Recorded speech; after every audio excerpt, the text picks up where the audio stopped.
Hey everyone, welcome to another video. For all of your Brisbane International Film Festival content, please consider clicking that subscribe button because today I'm going to be talking about the second film I saw at this year's festival, and that is Earth Mama, the new A24 film. So let's get into it.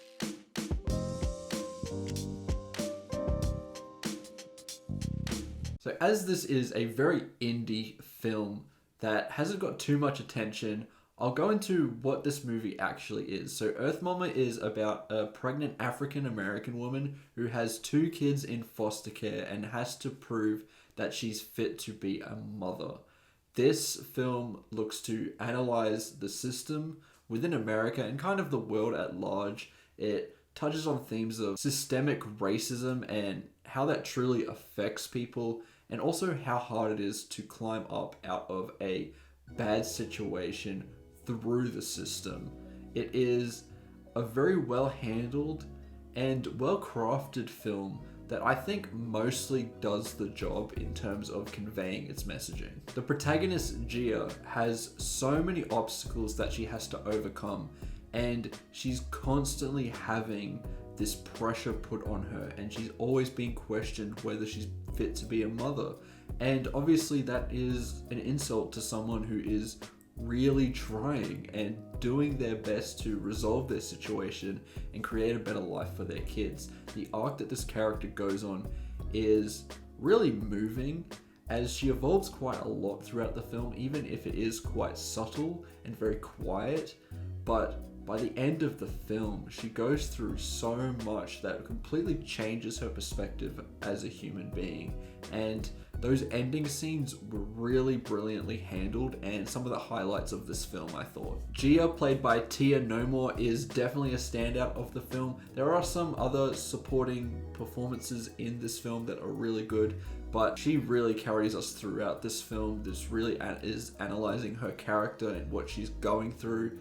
And she has some scenes where she has to deliver, and this role was perfect for her. She really nails a lot of the scenes that require a little bit more of a great performance, that requires emotions and nuance. She really balances that out extremely well, and I look forward to seeing whatever she's in next. She's a true brilliant up-and-comer. Another standout is Erica Alexander, who is brilliant as kind of this support worker character who really does a good job of also conveying the messaging of the film. She has some great scenes with Gia that are highly emotional, and some of the standout moments of this film feature her, so she does an incredible job as well. I think technically the film is pretty decent too. For an indie feature, it looks pretty gorgeous. It's also shot on film, which also just always looks amazing on a theater screen. It's made for it, it looks glorious, and there are some truly stunning shots in this film for sure.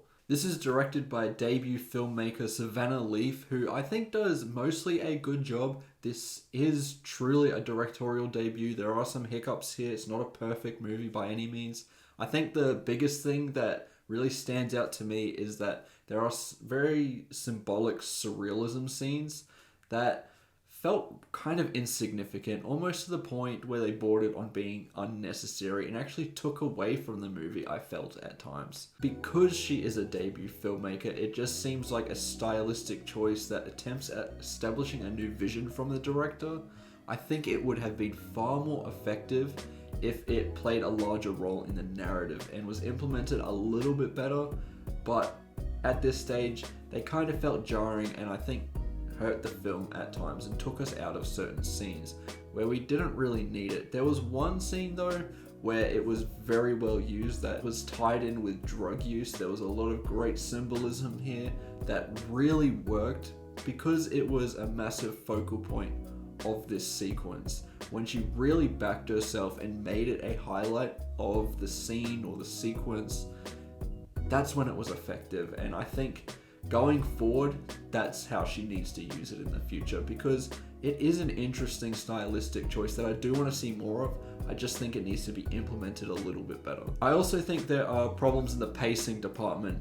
This film often feels stagnant for a portion of this film's 97-minute runtime. This was based off a short movie that she had produced alongside Taylor Russell of Waves and Bones and All fame. And you can kind of tell when watching this film that there's not really enough story to keep it going throughout the 97 minutes. It really feels like a narrative that you could have condensed into a 30 to 40 minute short film, and that probably would have been enough.